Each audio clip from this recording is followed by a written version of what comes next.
Okay, welcome everybody to the Energy Aggregation Public Forum. I'm going to just open the public forum and introduce Denise Allard and Mark Capadona. Capadona, that is Yeah, welcome and thank you. They're from Colonial Power Group, and they are going to be here to answer any questions you have about the energy aggregation program. And I'm going to let them do a brief overview and just take control of the meeting, and hopefully we'll get everybody's questions answered tonight. Good evening, Mark Capadona, Colonial Power. Very happy to be here. The one thing I want everyone to get from this presentation tonight is the town is truly bringing you a choice. This program is all about choice and choices you haven't had in the marketplace in the past. So I'm here to talk to you tonight about one of two mailings. So you either got this mailing, which is an opt-out notice, or you received this because you're on third-party supply. You're getting your electrons from someone other than National Grid. I'm going to come back to this postcard in a short bit. I'm going to talk only because most of the mail that went out as an opt-out notice. Inside this opt-out notice, we're here to talk about your electricity bill and the supply portion of that bill, and how what the town has done to benefit you. Whether or not you decide to participate is completely up to you. You're going to get the hot button item out of the way right away. This is a municipal aggregation program, and it's an opt-out aggregation program. Meaning, if you got this envelope, if you do nothing, you'll be automatically switched to the town's program. What does that mean? That means you create some savings. The town's plan is for 35 months. The rate is 14.1 compared to basic service at 15.4. So if you didn't want to be in and you were away on vacation or whatever, make no mistake, this plan was set up with all the consumer protections, meaning you can opt out of the program and opt back into the program without a fee or penalty. Same thing with basic service. You can go back and forth without penalty at any time. We can only do it on your meter read, but you have full flexibility and you get to decide.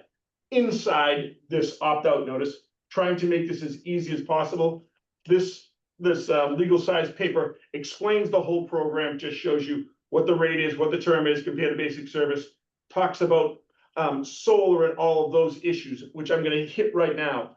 If by chance this program, the way it's set up, it's the supply portion of your bill and it's the electron running through the wire. Otherwise, all your interactions are going to be the same. You're still going to receive a single bill from National Grid. You're still going to, if you use Mass Save, you have budget billing, you have automatic withdrawal, you have a low-income customer discount. All of those programs, any of your solar plans that you might have with any of the solar providers, they all work seamlessly. All of those programs are National Grid programs. National Grid is still your distribution company. You're still going to get a single bill with one line item change under the generation services, and that's going to say Dynegy Manchester by the Sea Ag. That is going to tell you that you're in the program. If you see that change from basic service to the Manchester aggregation Dynegy is the supplier. They're the ones supplying the electron.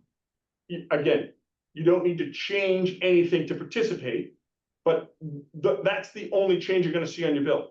Otherwise, all you're going to need to do is sit back and enjoy the savings. Warning, our rate will not change. The town's rate will not change. 35 months, unless there's a change in law, meaning they change some requirement along with electricity. Everyone, third-party supply, municipal aggregation, basic service, they'll all change as well. But you won't need to do anything other than pay attention. Meaning, this rate 14.1 will always stay the same. Basic service changes twice a year, once in August and again in February. So in February, we don't know what the rate will be, but you're going to want to check. So if you ever want to look, again, full transparency here. The town is doing nothing more than bringing you options. So if you go to Colonial Power Group on the right-hand side, you can always click on basic service rates. It'll bring you to the latest basic service rate that's there. I want to hit on the other options that we're speaking about now. So the town has taken the time, and that 14.1 is a basic service product. Everyone would automatically be put in that product. Meaning what they try to do is be as economical as possible. So it's the lowest possible price. More good news. If by chance you want to support local renewables, the town has given you two other choices. One is a 10% more optional green, and they call it a mass class one. What is a mass class one? That's a renewable energy project that was built after 1997 and qualified here in Massachusetts. 10% more of your, how do I want to say this? They'll buy more renewable energy certificates to cover your electricity. More good news. Say you really want to go, and I'm talking the Cadillac of, I'm probably aging myself there, but the Cadillac of supply options, there's 100% mass class one product that gets a little bit pricey. That's at 16.7. But if you were someone that really wanted to support local renewables, this product is for you. You can't get a better product than this in the marketplace. It's 100% covered by renewable energy certificates, all in from Massachusetts. I'm going to go back here to, because I wanted to make sure that everyone sees what the town has tried to do here. As far as ease goes, inside that opt-out notice is an envelope, and that envelope comes with a card. You sign that card, stick it in here. You don't even need a stamp; it's already paid for. Put it in it, and you're opted out of the program. They're trying to make this as easy as possible. No one is trying to hold you in this program. This is not third-party supply. I want you to know, if let's just say, I don't want to try the program. Now, sign this, send it back to us. You won't even be enrolled as long as we get it back by, I think it was November 18th. So as long as we, no problem. Let's just say 3 months later, you say, geez, I shouldn't have opted out. A simple phone call to us, you go online and you can opt right back into this program. There's no fee or penalty. Let's say the opposite happens, right? Let's just say you stayed in the program and for some reason, peace came over the planet.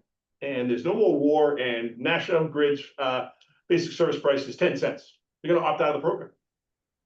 You'll opt out of the program. You could sign this and send it back, or you can just go right online and opt out of the program. Again, the town is not taking any title to power. There's no financial risk here. What they're trying to do is protect the resident. I know everyone here in Manchester absolutely remembers 4 winters ago, prices went to 33 cents a kilowatt hour. If that, let's just say war was to break out and prices went right back to 33 cents, no one in Manchester needs to pay more than the 14.1 cents.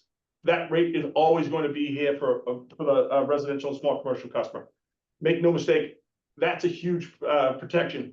I happen to live in Massachusetts. In one of the town I live in, it's actually a city of Marlborough. We had an aggregation at the time.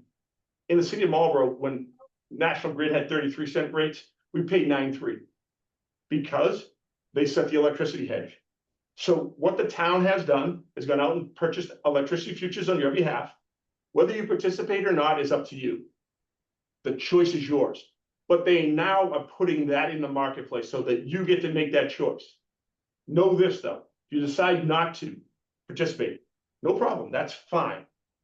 But should things go awry like they have in the past, know that there's a safe landing for you because of what the city and the town has done here. It's very important. Tony, our town administrator, Tony has his hand up. Please. Go ahead. Thank you, Mark. I just wanted to add to one of the things you said there for the residents to know.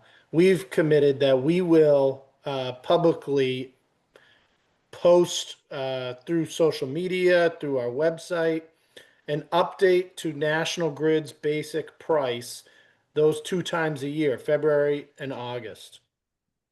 So the residents don't have to remember to double check what the basic service price is. We will put something out at those times that tells you, hey, the default option that you were enrolled in is still cheaper than National Grid's basic service, or National Grid's basic service is cheaper, and give people information about that. So even one better, just to add to what you said, is we will keep track of that and let people know those 2 times a year if for some reason what is true today, that the default rate is cheaper than National Grid's basic service. If that for some reason changes, we will be notifying the public through social media and our website. Thank you. Big help. Next, I wanted to talk about if you receive this postcard. If you receive this postcard, National Grid has told us that you're receiving your power through a third-party supplier, Constellation, Direct Energy, one of those third-party suppliers. Does that mean that you cannot participate in the program? No, but we're not allowed to move you to the town program because we would be slamming you. But if you receive this postcard on your bill, by law, it has to have a 1-800 number, whoever that third-party supplier is. All I ask you to do is say to them, hey, listen, is there any fee or penalty to leave the program? If there is not, again, this is all about choice. So you say to the supplier, hey, listen, I have an offer for my town's aggregation. I'd like to find out if you can meet or beat the 14.1. If they can meet or beat that 14.1 cent, stay with the supplier. No problem. That's not a problem.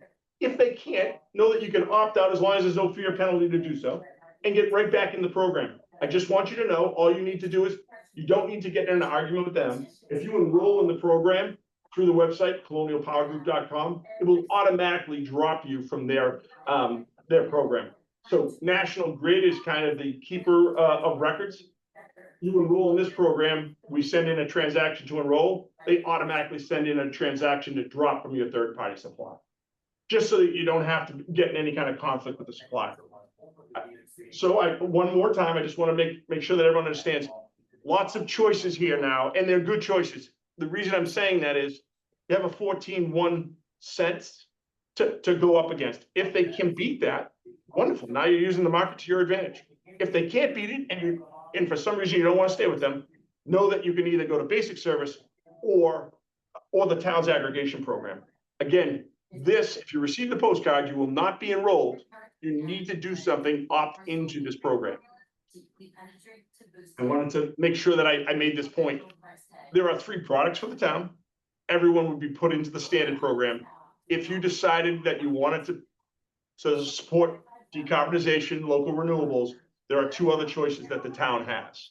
So at this point, and to get in those programs, you need to go on our website or call us or call a supplier and opt up to those programs.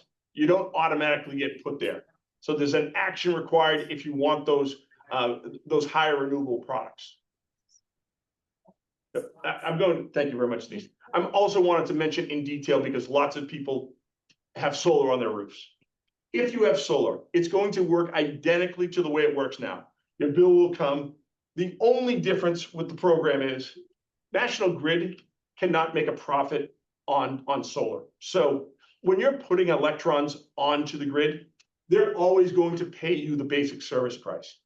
Well, we create a little bit of a conflict here. So in today's scenario, if you generate any extra electricity, they're going to pay you 15.4. When you're using electricity, drawing from the grid, you'd only be paying 14.1. So extra bonus for you that have solar, but it's not a perfect world, right? So the knife cuts both ways. Piece come across the planet again, and the rate went down to 10. When you're putting electrons onto the grid, you're going to get 10 cents on your bill. When you're using them, you're going to be getting 14 cents. It's not different. I just want you to know it's a little bit like it's on steroids because how solar works. Other than that, though, all of your billing and so forth will be identical. I'm saying to you, if you already have a credit on there, it's going to just roll forward. That contract that you have is with the utility and your solar developer. This program works mutually exclusive, and for thousands of customers. I just want you to know, right now there's about 215, 218 aggregations up and running in the state. Thousands of customers across the state are in aggregation programs using the solar. So make no mistake, that doesn't, I want to make sure I'm clear here. That doesn't mean you won't have billing problems, because I'm certain many of you do that have net metering arrangements as well as solar on your roof. but those issues get brought to National Grid. One other thing that I think is important, and it's going on, and it is for real right now.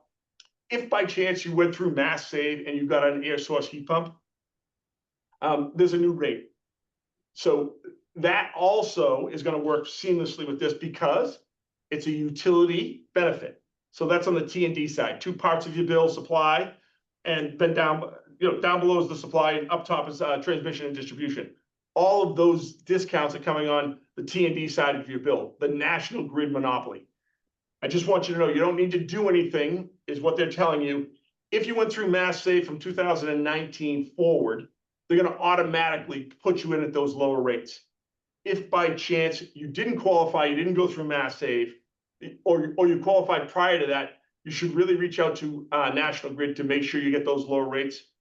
They are substantially lower for the months of December, January, February, and I believe into your meter reading to March. Supposed to start with your November to December. So when you're receiving the bill, you wouldn't see it on your November bill, but you'll see it on your December, your January, your February, and your March bills. And it's all legal. It's all that's a DPU directive.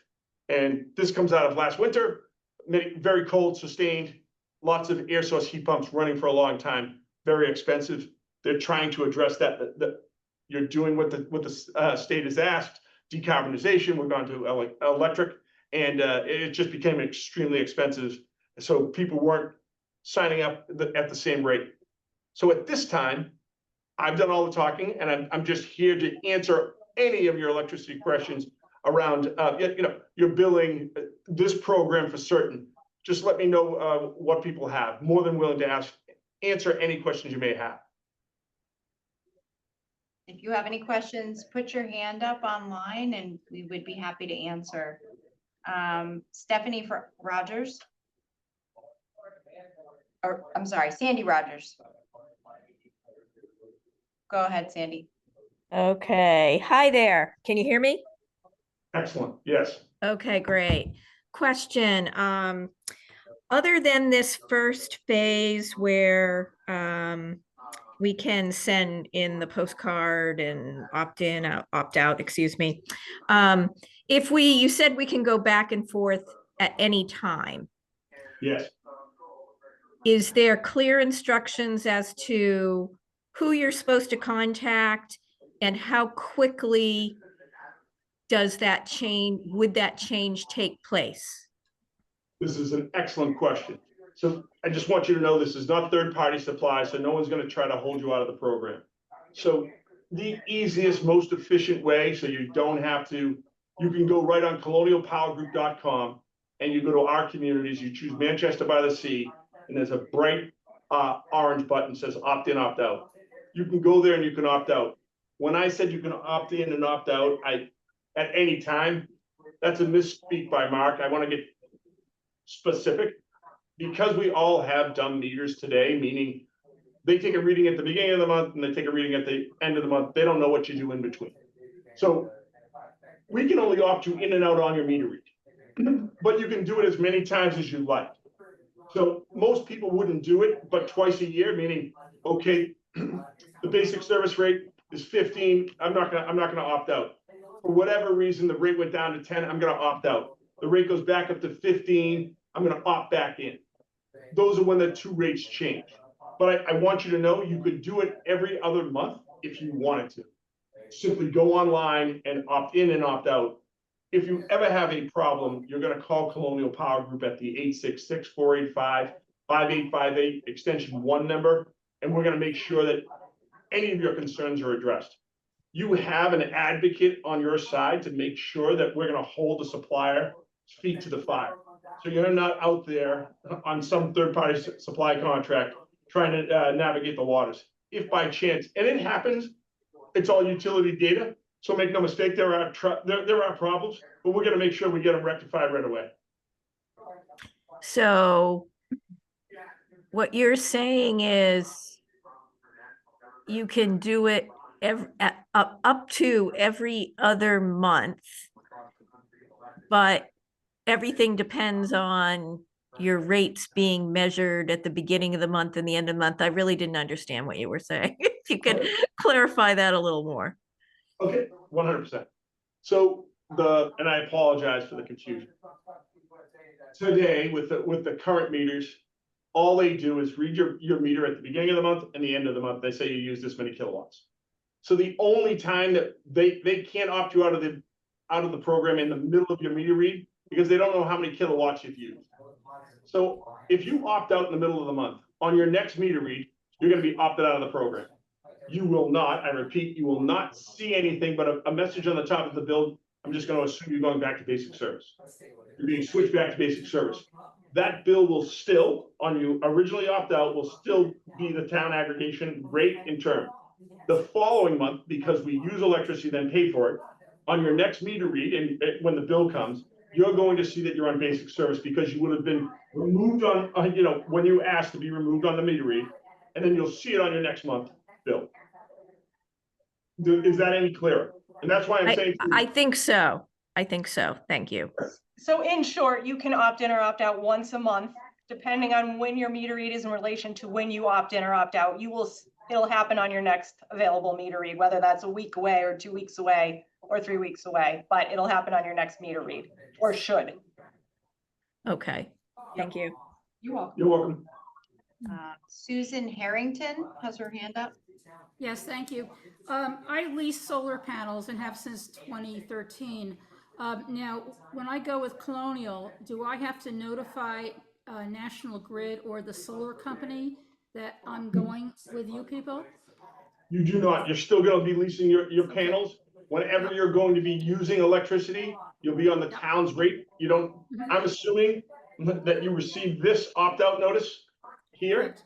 In a second. So Yes. you'll automatically be switched, and whenever you're using power, you'll absolutely get the town's rate.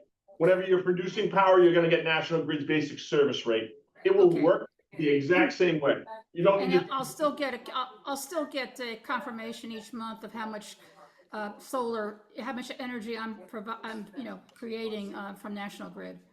That's a correct statement. Yes, you will. Okay. Any credits you may currently have, you'll continue to see those on your bills until you've used them. Beautiful. Sounds great. Thank you. You're welcome. Does anybody else have a question that they'd like to ask tonight?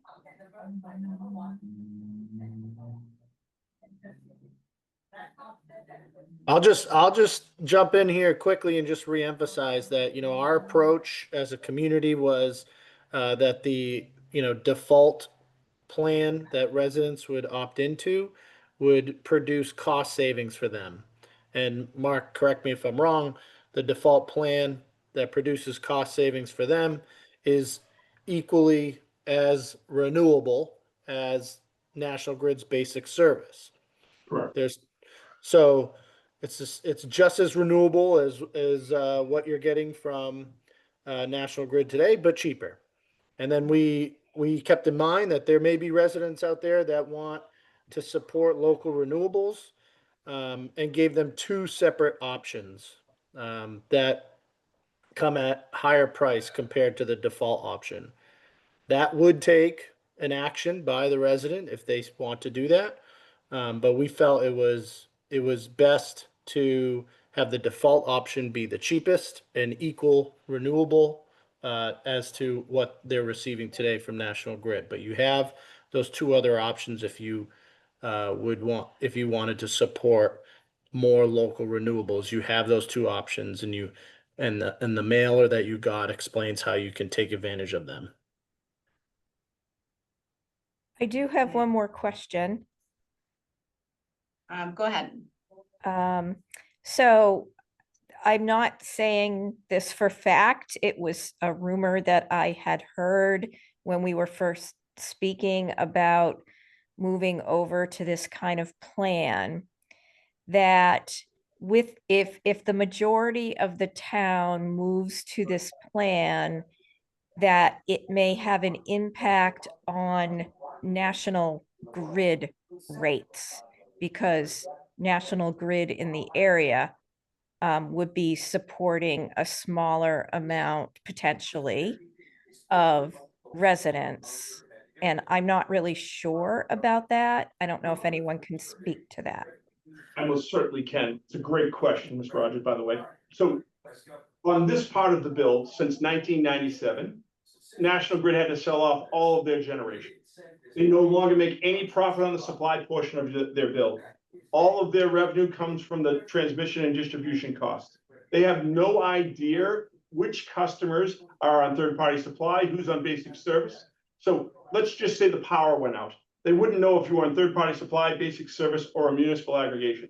They're coming out because their job is the poles and wires to kind of rehang the grid, if you will, to get the power back on.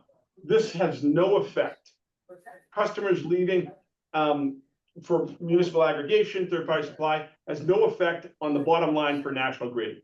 By law, they're not allowed to make any money on the procurement of basic service. They're just able to cover their costs. By the way, I just want you to know, National Grid and all the utilities, they support these programs. You're able to do some things in the marketplace that the basic service can't do. So I just want you to know the town has said, hey, listen, I'm going to lock in prices for the next 35 months. Let's just say that National Grid saw that the rates were going to come down in December. And I'm saying down huge. They just run their process. They're not going to change anything. They're going to do what they always do. They buy 50% of their needs for 12 months. And then the next 6 months, they buy 50% of their needs. And those two overlapping 6 months creates basic service. But they do not say, hey, this is a great time to buy. I'm going to buy and hold that price for 2 years or whatever that is.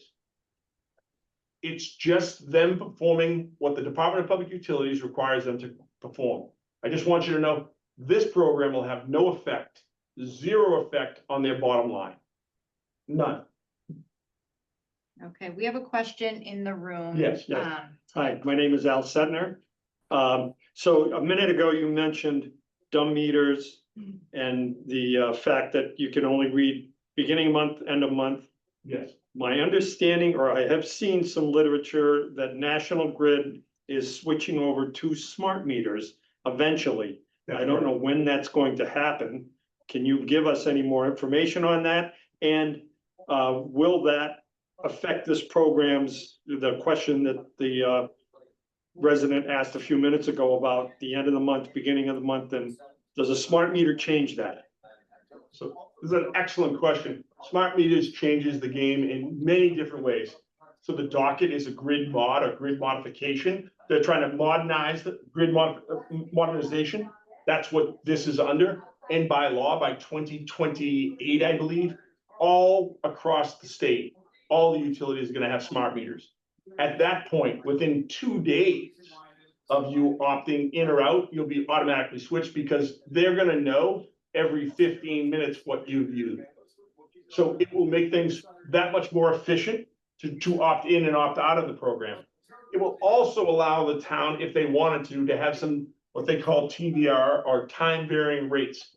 So we could actually show you when your things are most expensive.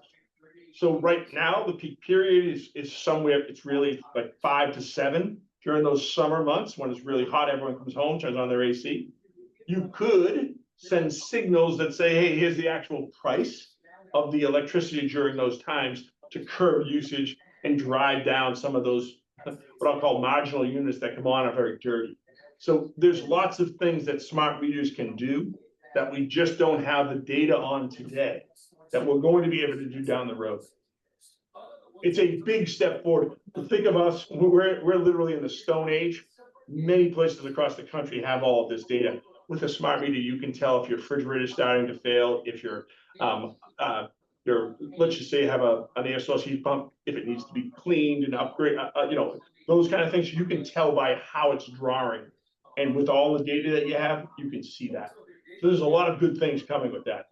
I have one piece of bad news. It comes with expense. That's the bad news on that. Expense to find, please. So everyone, these meters, they just don't give them out for free. So everyone's T&D charge, that's a huge capital cost coming our way. Right. Not only on the meters, but to move power from where we need to. that's the big problem that I see coming down the road. So National Grid or your supplier, Eversource, whoever it is, will charge the customer a fee for installing that mandated meter. It won't work, you won't see it exactly like that, but you're 100% correct. What they'll do is they'll open a tariff and they'll say, we spent $455 million. We're gonna raise our utility rates until we receive that back. Right, yeah, like So the- delivery charges. and something. That's exactly correct. Part of the bill that's already the largest part is going to get lowered. Yeah, Yes, yeah. it will, but I don't think they won't say, okay, I'm charging you $400 for the meter, and then every month I'm gonna take $10 off and you can see it coming down. I think it would be part of a rate case, if you will. Right, got it, thank you. You're welcome.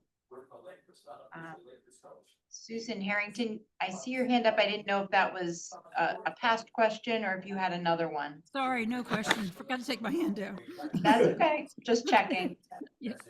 Does anybody else have a question that they'd like to ask tonight? Okay. Oh, I see one, Marlene Dolan. Go ahead. Yes, thank you. Marlene Dolan, 19 Crest. My question to you is, it looks like this is a locked-in rate for a period of time. And then at the end of that period of time, will you set a new rate? And is it, you ever change the rate during the period of time? First off, I want to say thank you for the question. I should have addressed this, and I apologize for that, but thank you for calling me out, Ms. Dolan. I appreciate it. So here's another advantage aggregation. At some point, we're going to come back to the town over the next 35 months. I'm not saying it's going to happen, but let's just say 2 months from now, there's a huge, all of a sudden, there's going to be electricity for free starting in 2029. We would be talking about, hey, listen, we want to buy this futures hedge. The manager may decide to sign off and say, okay, now we have a new price. I just want you to know, everyone would be getting a postcard before the end of the program 35 months from now and saying, hey, listen, the new rate is X. I'm gonna make it sound great, right? It's 8 cents and the old rate's 14. Could be, we're not certain where the market's going to be, but this is not third-party supply. We're gonna send you a postcard when it changes. There will be a new rate, but we have the full 35 months to figure out what that'll be. I should say only 34 months because we have to give you 30 days notice beforehand, but make no mistake, it will probably be long before, and we'll be watching the market the whole time. You'll receive something in the mail. I know our website will be updated, which would mean that the town's website will also be updated, but everyone would know what that new rate was going to be. No one's trying to hide anything here. This is not, oh, we're gonna give you a rate, then the rate's gonna escalate. That's just not the way these programs work. And if you're already enrolled, you're gonna be automatically transitioned over to that new supplier. So you won't have to do anything. You'll be informed. You can always opt out if you don't want to continue, but you'll be automatically moved over if you're currently enrolled. On your bill on the supply side, where it now says National Grid Basic Service, if that's what it says, like Mark said earlier, it'll say Dynegy Manchester by the Sea Ag. If the next supplier is Constellation, it'll say Constellation Manchester by the Sea Ag. So the supplier name may change throughout the life of the program, but what you want to look for is that Manchester by the Sea Ag to know you're enrolled with the town's program under the supply side of your bill. Right, but what I understand from this answer is that the rate that you're setting today will not change no matter what happens with the market flux. And we can opt out to get the regular rate, but you all will keep the rate fixed. Correct. One little avocado, just if there was a change in law that this price could change, but I'm saying slightly. It's not going to be a big, it's not a penny change or something of that nature. It's normally small, up or down 1/10 of a penny or something like that. But for the most part, yeah, to your statement, yes, this rate is going to stay the same, 14.1 for the 35 months. The town's program will stay there. You get to choose whether you participate or not, or you participate for a period and then not. Completely up to you how you decide to move forward. This is about choice, and it's your choice to make. Thank you. You're welcome. Thank you. Does anyone else? Again, Marlene, the way that I would envision it for the town Right now, we sent out information saying that the default option produces $8 a month in savings at this rate compared to basic service National Grid rate. In February, when National Grid's new rate comes out, we're gonna put something out through social media and on the website that says something similar. You know, as of February, National Grid's new rate is X. Our rate is still Y. Here's how it compares. If it's still beneficial, don't do anything. Stay in the plan. If for some reason National Grid's rate is cheaper than ours, you might want to opt out and go back to National Grid. And all you have to do is go to the website. Here's how you hit it, and that's all you do. National Grid takes care of the rest as far as your billing goes. And we'll do that in February and August throughout the 35-month period. Thank you, Tony. You're welcome.